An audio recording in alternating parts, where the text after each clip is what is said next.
Hi, everyone. I am Meredith Lynch, your deep diving bestie and private equity obsessor.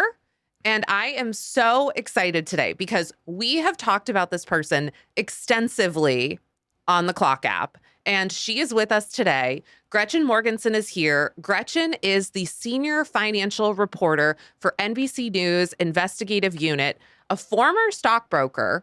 She won the Pulitzer Prize in 2002 for her reporting on Wall Street, and she is the author of the book that I am telling all of you to read. It is required reading. These Are the Plunderers: How Private Equity Runs and Wrecks America. Gretchen, thank you for being with us today. Oh, Meredith, it is my pleasure. Thank you for having me. I am so excited to have this conversation, and I love this book. And I believe unless you are a billionaire, you should be educating yourself on private equity. I agree. And I just think people don't understand how pervasive it is and how pernicious it is. And that's by design. These firms really do try to sort of keep it under the radar. And it's like been a stealth takeover of our economy. And that's why I really wanted to shed some light here, because we need to see what they're doing to our jobs, to our pensions, to our, even to our towns, to our taxes.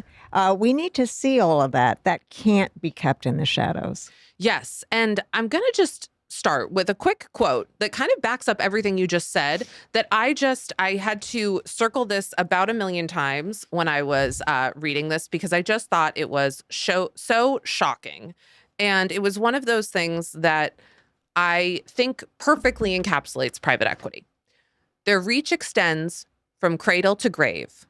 That coffee and donut you picked up on your way to work this morning, the pre-K learning center where you dropped off your kids, and the nursing home where your mom lives, the dentist's or dermatologist's office, the emergency room you visited, the ambulance that took you there, your favorite podcast, vacation timeshare, online betting platform, pet care provider, supermarket, even your rental home or apartment, all may well be owned and overseen by private equity firms that maximize for profit while slashing workers, cutting necessary costs, and harming local, state, and federal taxpayers when the companies fail.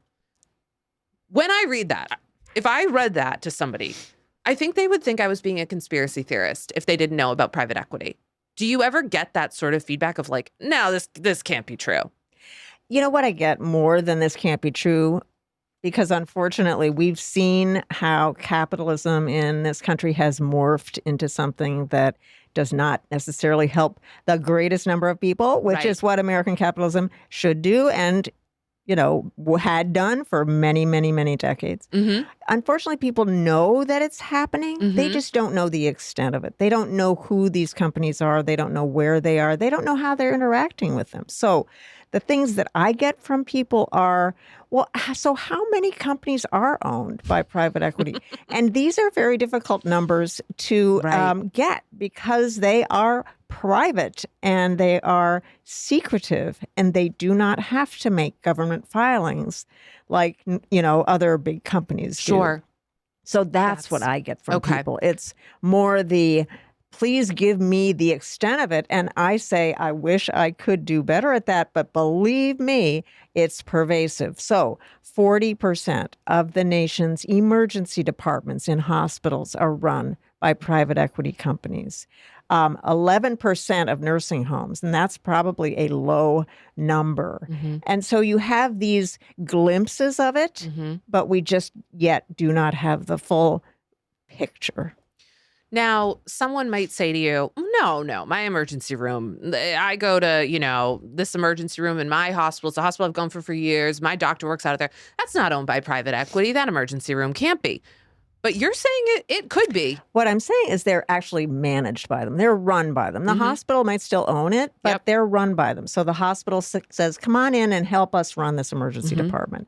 And so they do the business of cutting back on the patient care or ordering more tests than is needed because they will generate more revenue.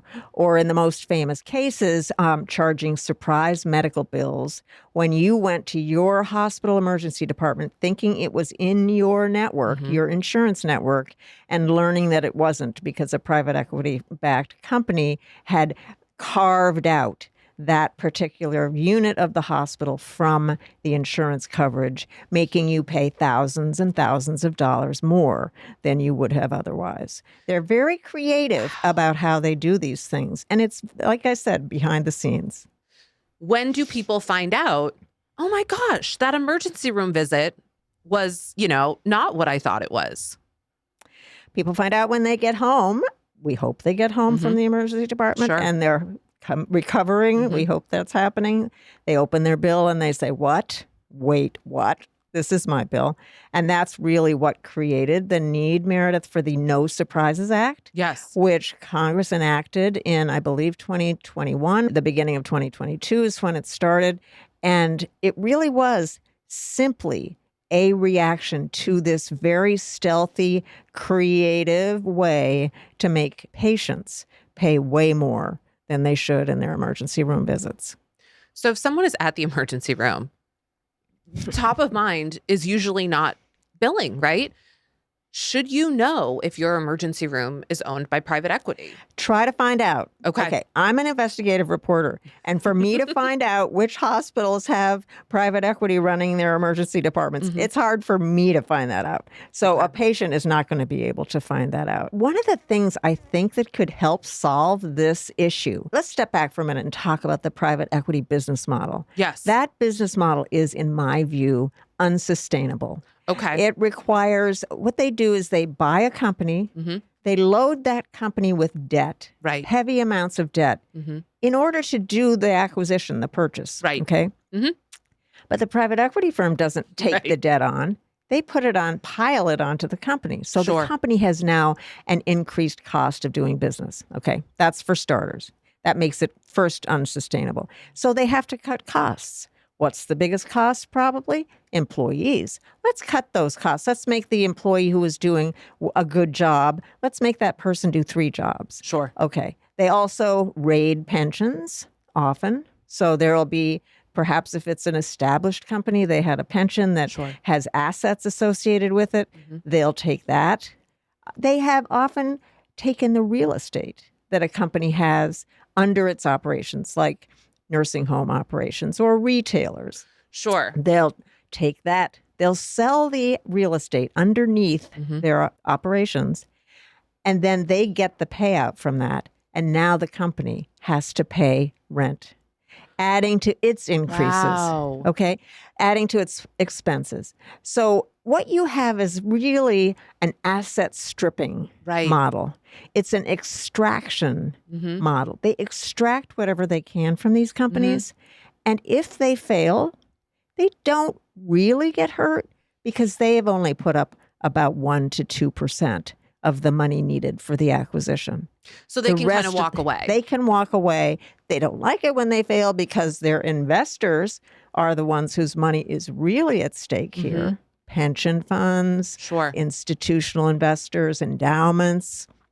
They don't want to wreck their relationship with them, but, these things happen.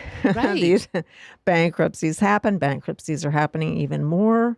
So it's really an unsustainable business model. So when you have these situations where customers don't know that these are the people they're interacting with, that's when you get to be a problem. So I think a solution is to say, when an emergency department is operated by a private equity firm, they should identify it. When a fast food operation is owned by a private equity firm, they should identify it. Sure. When a nursing home is, they should identify it so you as a customer know who you are dealing with. Right, because everyone has the right to go to the private equity owned emergency room if they want to. But it's about empowering people with the knowledge. That's right. Okay. One of the questions that I get most often on TikTok when I talk about private equity is someone will say to me, it's the same as venture capital. No, different. And I wonder if in a sentence or two, you could explain to us why, they'll say, well, it's just a bigger company putting money into another company. And I often cannot eloquently express that, no, venture capital and private equity are not the same. It's really about the debt, Yes. Meredith. Okay, so venture does not use the same levels of debt. Mm-hmm. Private equity are really the old leveraged buyout artists from the 1980s. You all have seen the movie Wall Street, Sure. right? Yes. And so greed is good. Michael Douglas, famous speech, which was actually based on reality, based on a corporate raider who said that. But basically, this is just that business model from the 1980s where, like, they took over RJO Nabisco. Right. They started taking over companies. And so now they changed the name. They don't want to be called leveraged buyout anymore because it talks about leverage, which is the crucial piece of the puzzle here. The crucial difference between venture capital and private equity is that debt. And again, that goes back to the heavy debt loads really do put a burden on the company and require them to cut employee costs and to do these other things that they do. That's the main and very crucial difference between private equity and venture capital. That was perfect. Thank you. So that's for everyone who always gives me a hard time and they say, no, Meredith, it's just the same as venture capital. We have heard from Gretchen Morgenson, it is not the same. Venture capital also, they invest their money. It's not like they're saying, we're going to put down 1 or 2% here. And so we don't really care if it fails. They're really putting in much more money at stake. So they've got a bigger. Because they want it to thrive. They have a different outcome of a company typically when they go in. Yeah, venture capital doesn't have the same asset stripping or extraction aspect to it that private equity does. So let me ask you this. Recently, I was reading that Kim Kardashian's private equity firm, Sky Partners, they're in talks to make their first acquisition. I think the deal will go through in the first quarter of 2024. They said, we're acquiring a significant minority in Truff sauces. It's like a hot sauce company. Oh, okay. And so I guess my thought process is when a PE firm says, we're getting a significant minority, how much of the company do they now own? All I can find is that now there's a spot on their board of directors at Truff that's going to have someone from Kim's private equity firm. So is there a way for us to know, okay, how much of this place is actually owned by private equity? Well, I don't know if she's partnering with another private equity firm. What might be happening is that she's partnering with another, and the other private equity firm is taking the other majority stake. That's possible. I would have to look at it. Okay. But when someone takes a minority stake, what that means is that it is not a majority stake, meaning 50.1%. So it would be anything under 50%. And it could be when someone says a significant minority stake, probably between 30 and 49%, but hard to know. But anyway, it is not a controlling stake. They will not have control. But having a board seat does give you, of course, impact on how the company is operated. So my question would be, is she the only private equity firm there, or is there another or others who are making up the rest of that acquisition? That could be. Do you see that sometimes, is that there'll be Definitely. multiple private equity firms work? Yes. Wow. Yes. Well, that was something you wrote about in the book that I found fascinating, is that these firms, like, one might think, oh, they're working against each other all the time. But what have we found about some of their relationships? There were some really, really interesting cases in the early 2000s that showed they were litigation cases where investors were wronged and harmed because private equity firms, when they were acquiring public companies, so companies whose stocks were trading on the stock market, when they were acquiring them, they were colluding, working together to keep the price that the company paid to buy it out lower. And so the shareholders who owned that company wanted a higher price, of course, for their stock, and probably thought it had a higher value. But because these parties worked together, they were able to keep the prices down. So that was a really interesting pullback of the curtain, because it showed that these are companies that are palsy-walsy, and they're not necessarily competing. And, hey, that was a wake-up call for a lot of folks. Yeah. Now, could you tell us a little bit about how food insecurity and private equity collide? Because you write about that in your book. I think private equity collides with so many aspects of inequality in the country, economic inequality. So food insecurity, obviously a huge problem for so many people. Anywhere private equity, big leveraged buyouts are involved, you're going to see higher prices. It's just a matter of time. And so again, it's because they have to pay the higher debt costs. So it's always going to result. And there have been tremendous numbers of academic studies showing that when private equity, for instance, when private equity takes over an anesthesiology firm practice, the prices go up 26%. Okay. So if you're a person who is struggling to get by, and you encounter private equity in any walk of life, whether it's healthcare, whether it's childcare, whether it's your rental, home rental, apartment rental, you are probably going to pay more. And so that is a crucial piece of the puzzle, I think. Not to mention that because these people are able to extract assets so well and so assiduously, they have become multi-billionaires, while everyday people, middle income, lower income people have not seen their wages grow. Right. That's the other piece of this. You write about this in the book, that employees of places, especially in the fast food world, have some of the highest levels of food assistance in this country. Right. And they are employed by private equity firms. So you can really make a clear connection between those two things. Absolutely. You connect the dots. So I guess my question about going to Dunkin' Donuts, I'm from Boston. It's kind of, that's a big deal. That's sort of our thing. Yeah. Some people write in and they tell me, well, I know you say, Meredith, that Dunkin' Donuts is, got a connection to private equity, but my Dunkin' Donuts is a franchise and it's owned by this man in my town. So I'm curious to know, does private equity get to have power over these franchisees? Definitely. So one of the things that has benefited these firms over the years is that they are able to remain in the background.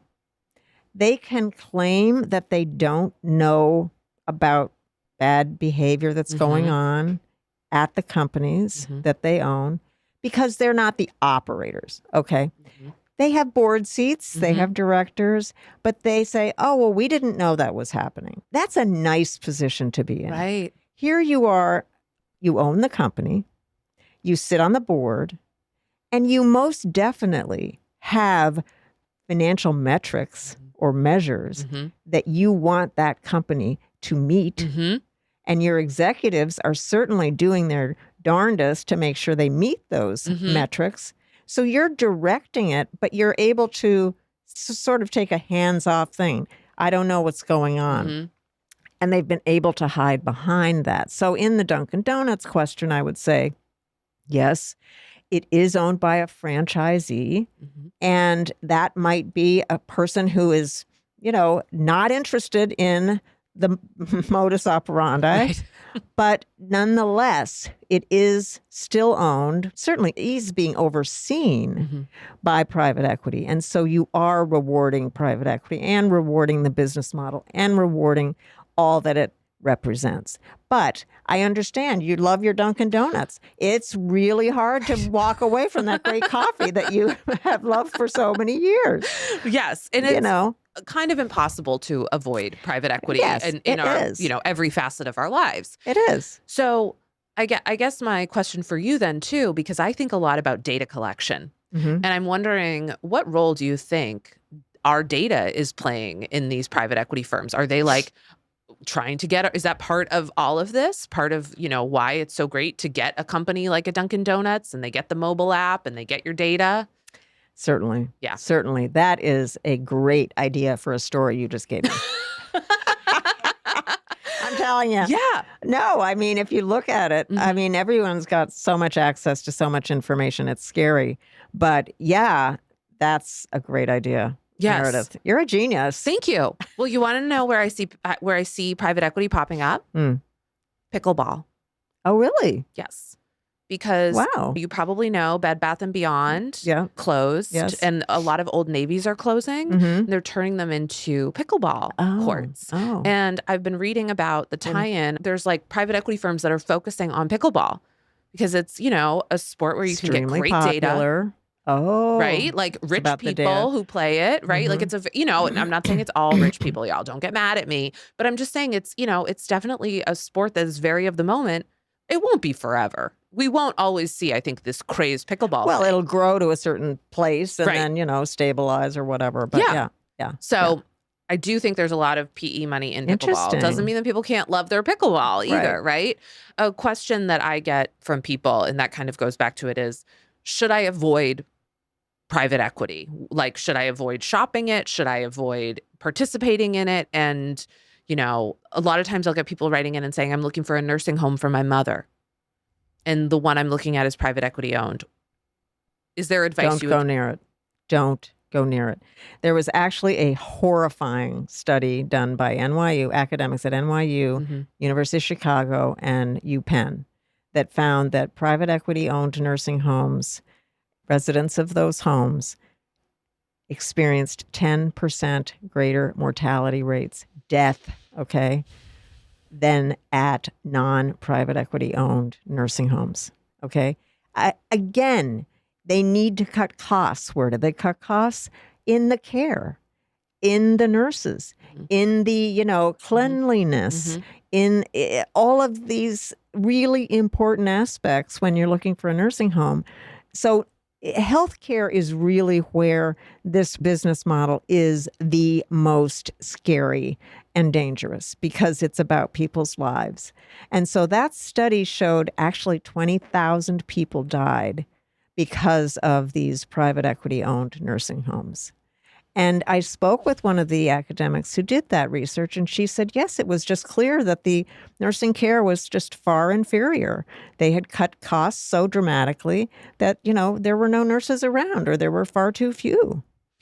Now, COVID-19 and private equity collided in such a way. And you write about that in your book. In particular, you write about people who have spoken out about the quality of care going down. And I wonder if you could just tell us a little bit about what that looked like at some of these places that you spoke with people at. The interesting thing about COVID was that it exposed a lot of things that had been building up that people couldn't see while they were being built up. And one of them was this problem that we had in healthcare of inadequate, you know, not enough ventilators, inadequate number of beds. We were unprepared for a pandemic. And we actually, Congress had studied this question back in 2006, I think, and they had made a conclusion. We are unprepared. Every hospital in this country has to invest money in more ventilators, more beds, more PPE, just to be prepared, just in case. Well, when private equity started to get into healthcare at around the same time as this study by Congress, by the way, they're not going to invest. They're not going to buy ventilators that are sitting on a shelf. They're not going to buy beds that aren't being used because that's wasteful to the people who are only care about profits. And so we were very unprepared for the pandemic, in part because private equity had started to take over healthcare, had started to take over hospitals. And instead of investing in those properties and making sure we were prepared, they stripped it. They took the assets. They, you know, sold the real estate underneath, making the hospitals pay higher costs to operate. It was really a moment that really kind of shed light on that. So that was for starters.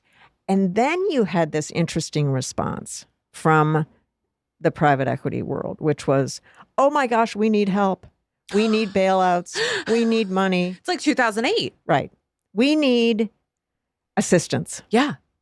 So after really contributing to the problem, it then became, we need a bailout. And so what the government did, and in a very extraordinary move, never happened before, was the Federal Reserve decided to back corporate bonds. They decided to set aside billions of dollars to possibly invest in the corporate bond market, which is the market that provides oxygen to private equity. Okay. Private equity can't raise the money for the debt to buy companies without the corporate bond market. And this provided a floor for these people on these bond prices. And so it was a really interesting moment because I thought, wow, this is really extraordinary. And private equity is getting a real big boost here from the government, even though they're stripping assets and have basically made us less prepared than we otherwise would have been for a pandemic. You worked in Wall Street in the 80s. You must have seen some of the beginnings of this happening, right? And when did you start to realize then that private equity was this much of a problem that, you wanted to be investigating it, you wanted to be writing a book? Like, was there an aha moment for you?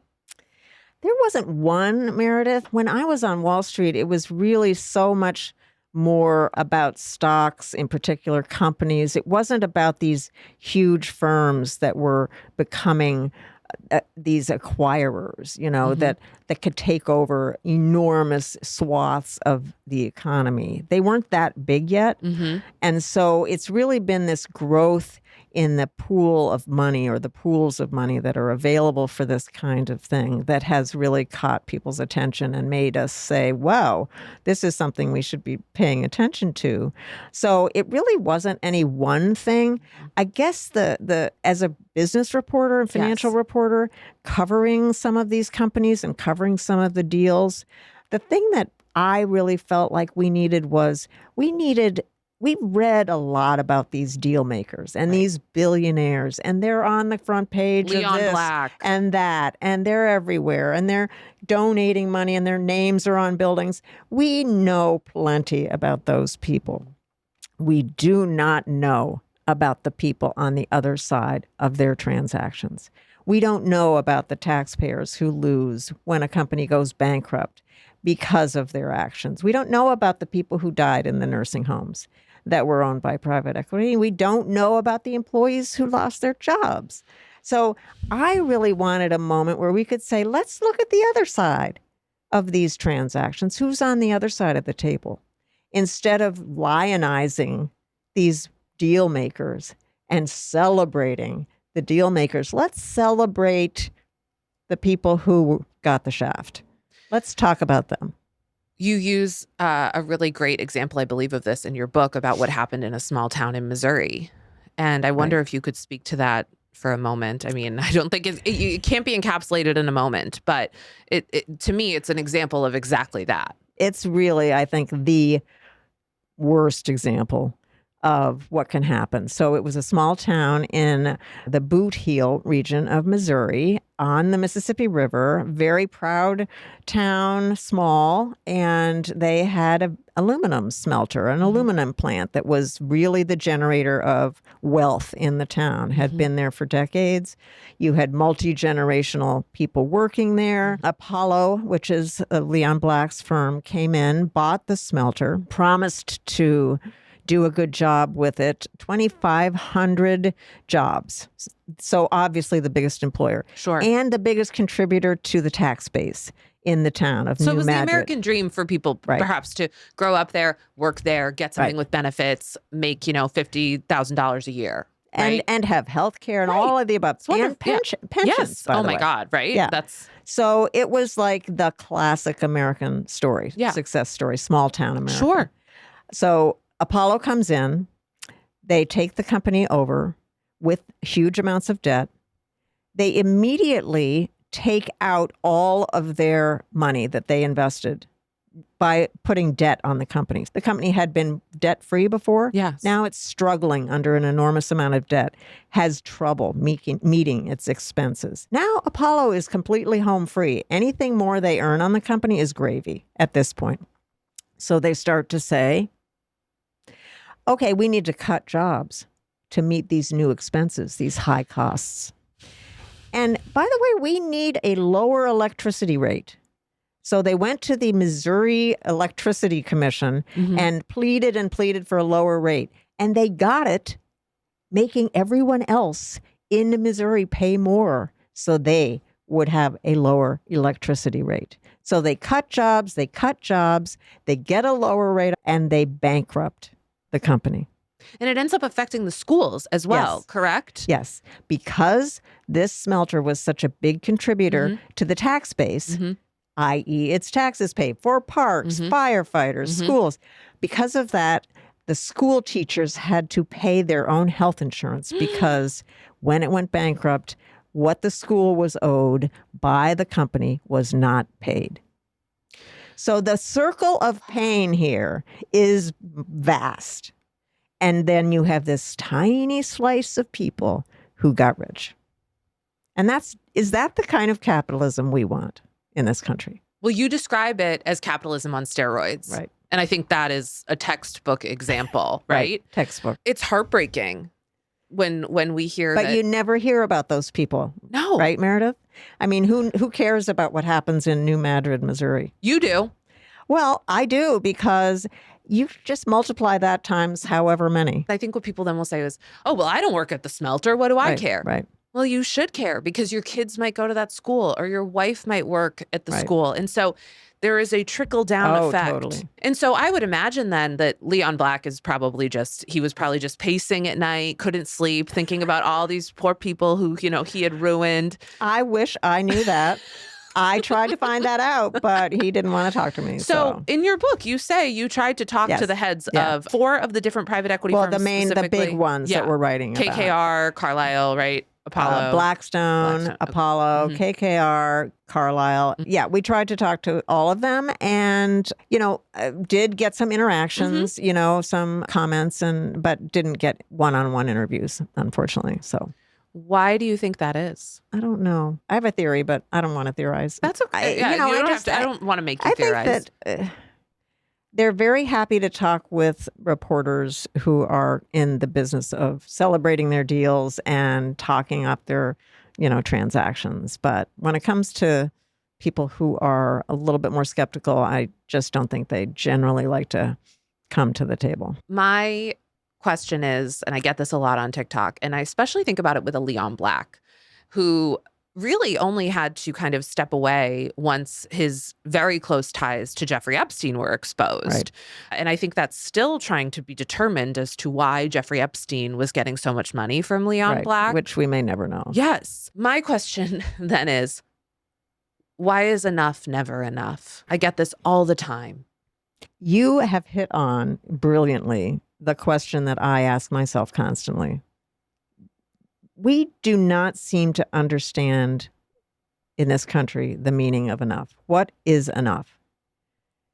It's always more. I always need more. And this is fed a lot by reporters in my business who celebrate the people who always want more and who always, are going gangbusters for the next deal. And there's a lot about this economy in this country that's upside down. The disrespect for people who do real jobs versus the reverence that people have for people who just push paper around and make financial transactions that end up hurting other people and benefiting themselves. So things are upside down a lot, but this concept of enough is just something that cannot be driven home hard enough. These people don't need more. These billionaires couldn't spend the interest on what they have, right? In a million years. And yet they still persist and want more and want more. And people are starving and people can't get health care and people can't send their children to schools. It's a tragedy. It is. And then when you see some of these people, making huge donations to hospitals, to cancer research, all of those things are great and important and need to be funded. But it's sort of like, is the call coming from inside the house? Like, if you guys are contributing so much, to education, what about the small town in Missouri where the Right. school teachers can't pay their health insurance? Right. It's sort of interesting. I read a recent article that you wrote that there is some movement in Congress. It's got some bipartisan support. Yep. Amazing. I believe private equity is a bipartisan issue. I think it can help unite this country in some ways. So I have two final questions for you. The first question is, do you think the private equity firms love the fact that the culture wars could be distracting us? Oh, from definitely. this? Definitely. Anything that distracts from what is actually happening in this country. And, they make their business model complicated. They make it difficult to understand. They make it stealthy. They want to be behind the scenes. All of these things contribute to a lack of knowledge and understanding, which they want to keep that way. They just do. Okay. And by the way, people have enough trouble getting food on the table, okay? Being able to understand how a private equity deal works, too tough, too hard. I get it. But yeah, they want those distractions. Yes. They don't want people to understand what's going on. I did once call Apollo and ask for a list of their portfolio. The woman was like, well, you can't have that unless you are interested in being an investor. And I said, well, I found the SEC filings from 2017. And she goes, how did you get that? I go, I just Googled it and I found a PDF. Love this. But then someone told me, they were like, don't do that, Meredith. You should not be calling them. They're going to have you on a watch list. I love it. Well, listen, join the crowd. Yeah, right. It's the list I want to be on. And then my final question for you, what can regular people do? What can we do, on a day-to-day basis to push back against this? Well, first things first, private equity is coming for the little guy's money now. Okay. Traditionally, they've been where pensions invest, where endowments invest, big institutions. But that pool is not getting larger fast enough for them. And they want additional fees and additional, enrichment. And so they're going to go after the little guy now. They're going to go after people like you. So if you get pitched on a private equity deal that just sounds great, just say no, okay? Because you're really going to be perpetuating this unsustainable business model. Second thing is, until we have more transparency about who owns what and whether my supermarket is owned by private equity and whether my dermatologist is, until that happens, if it does, you've got to ask the question, especially of your doctors. Go to your dermatologist. Are you owned by private equity? Because if you are, I think I might take my business elsewhere because studies have shown that, increased costs, biopsies go missing, important health issues occur because they're so focused on the bottom line. So, but that's really tough, Meredith, when you can't go to the supermarket and say, hey, are you owned by private equity? I'm going to shop next door. I mean, that's too tough. I think the last thing that people can do is they can read These Are the Plunderers, because educating yourself on private equity, I think, is one of the best ways. And then I tell people, educate yourself and then tell a friend. Well, I love that. Yes. Thank you so much, Meredith. Gretchen, thank you so much for joining us. I have learned so much. I'm so excited to share this with everyone. I would love to come back anytime. Oh my God. You call me. I'm here. We want to have you out to LA. I'm there. Yeah. It's not a hardship for me to leave New York to go to LA, especially in the winter. Yeah. Thank you so much. And everyone, These Are the Plunderers. Come on.